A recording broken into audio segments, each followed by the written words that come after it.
रात के 2 बज रहे हैं, तुम बिस्तर पर लेटे हो, आंखें बंद हैं, लेकिन दिमाग दिमाग 200 की स्पीड पर दौड़ रहा है। कल क्या होगा, आज क्या हुआ, वो बात जो 3 साल पहले हुई थी, वो डिसीजन जो सही था या गलत, वो इंसान जिसने कुछ कहा था। बंद नहीं होता, रुकता नहीं। अगर यही तुम्हारी रात है तो आज की ये वीडियो सिर्फ तुम्हारे लिए है। ओवर थिंकिंग, एक वर्ड जो आज हर कोई यूज करता है। यार मैं बहुत ओवरथिंक करता हूं, मैं ओवरथिंकिंग की वजह से कुछ नहीं कर पाता। लेकिन कोई नहीं बताता कि ये एक्चुअली होता क्या है। ये सिर्फ ज्यादा सोचना नहीं है। ओवरथिंकिंग एक ट्रैप है, एक लूप है, एक ऐसी मेंटल प्रिजन है जिसकी चाबी तुम्हारे पास है लेकिन तुम्हें पता नहीं। आज मैं तुम्हें वो चाबी दूंगा, साइंस के साथ, साइकोलॉजी के साथ और एक ऐसी सच्चाई के साथ जो तुम पहले कभी नहीं सुनी होगी।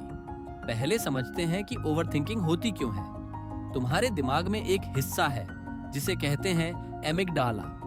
ये हिस्सा बेसिकली तुम्हारा अलार्म सिस्टम है। जब भी कोई खतरा होता है, रियल या इमेजिनरी, एमिगडाला एक्टिवेट हो जाता है और वो तुम्हारे पूरे नर्वस सिस्टम को अलर्ट कर देता है। यही फाइट और फ्लाइट रिस्पॉन्स है। लेकिन यहाँ प्रॉब्लम है।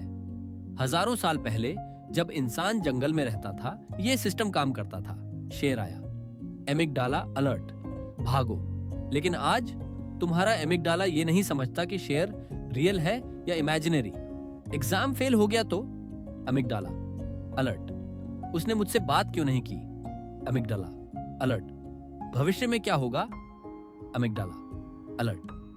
और जब एमिगडाला बार बार एक्टिवेट होता है तो तुम्हारा प्रीफ्रंटल कॉर्टेक्स, यानी वो हिस्सा जो लॉजिकल डिसीजंस लेता है, शट डाउन होने लगता है। इसका मतलब जितना ज्यादा तुम ओवरथिंक करते हो उतना कम तुम सोच पाते हो। जितना ज्यादा डरते हो उतना कम केपेबल बनते हो। ओवरथिंकिंग लिटरली तुम्हारी इंटेलिजेंस को ब्लॉक करती है। रिसर्च बताती है कि ओवरथिंकिंग 3 फॉर्म्स में आती है। पहला, पास्ट रिप्ले, जो हो चुका है उसे बार बार दिमाग में चलाना। काश मैंने वो नहीं कहा होता, काश मैंने वो डिसीजन अलग लिया होता। सुनो, जो हो चुका है वो बदलता नहीं, लेकिन पास्ट रिप्ले तुम्हारी प्रेजेंट एनर्जी खा जाता है।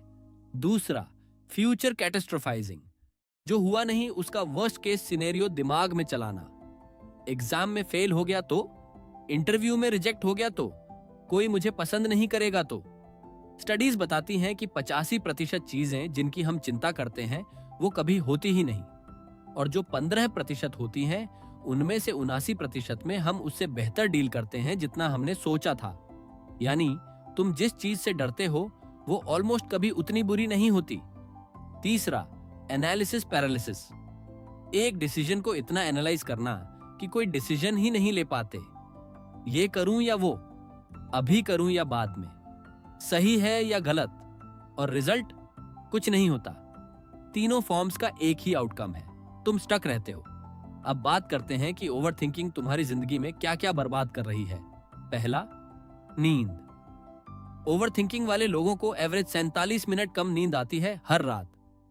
47 मिनट हर रात। एक साल में वो 285 घंटे की नींद खो देते हैं, यानी लगभग 12 पूरे दिन सिर्फ सोच सोच कर बर्बाद। दूसरा, प्रोडक्टिविटी।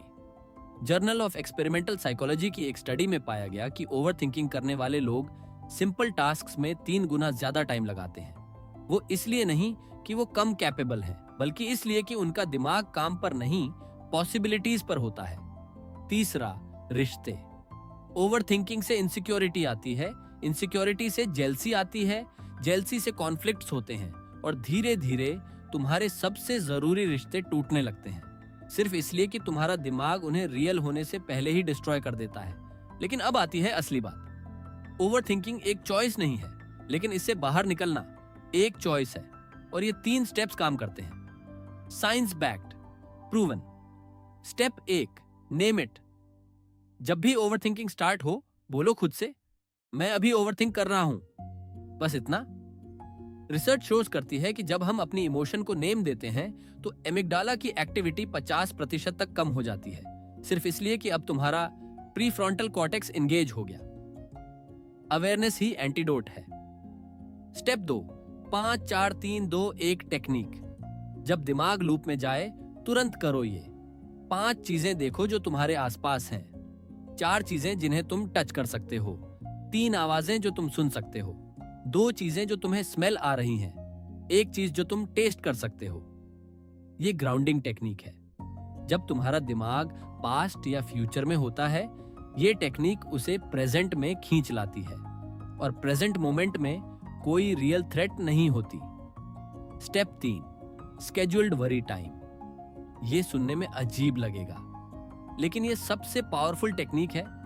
रोज एक टाइम फिक्स करो, सिर्फ 15 मिनट। उस वक्त जो भी चिंता है सब एक पेपर पर लिखो और बाकी पूरे दिन जब भी कोई वरीड थॉट आए, कहो मैं इसे लेटर के लिए रख रहा हूं। क्यों काम करता है? क्योंकि तुम्हारा दिमाग थॉट्स को इसलिए लूप करता है क्योंकि उसे डर है, अगर मैं इसे भूल गया तो। जब तुम लिख देते हो, दिमाग रिलैक्स हो जाता है।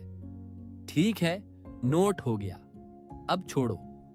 एक आखिरी बात, जो लोग सबसे ज्यादा ओवरथिंक करते हैं वो एक्चुअली सबसे ज्यादा सेंसिटिव होते हैं, सबसे ज्यादा केयरिंग होते हैं, सबसे ज्यादा फील करने वाले होते हैं। ओवरथिंकिंग कोई वीकनेस नहीं है, ये एक सुपर पावर है जो अभी रॉन्ग डायरेक्शन में जा रही है। जब तुम इसे सही डायरेक्शन दोगे, यही सेंसिटिविटी तुम्हें एक बेहतर इंसान, एक बेहतर फ्रेंड, एक बेहतर प्रोफेशनल बनाएगी। तुम्हारा दिमाग तुम्हारा दुश्मन नहीं है, वो बस ट्रेंड नहीं है। आज से ट्रेन करना शुरू करो। एक स्टेप, एक दिन, एक चॉइस। अगर ये वीडियो तुम्हें किसी एक मोमेंट के लिए भी रुकने पर मजबूर करे, तो इसे उस दोस्त को भेजो जो रात को सो नहीं पाता, जिसे सब कुछ ज्यादा फील होता है। शायद उसे इसकी जरूरत है। इंस्पायरिंग इंसान को सब्सक्राइब करो, बेल दबाओ। अगली वीडियो में मैं बताऊंगा उस एक हैबिट के बारे में जो सुबह 5 मिनट में तुम्हारे पूरे दिन का डायरेक्शन तय करती है। तब तक ख्याल रखो।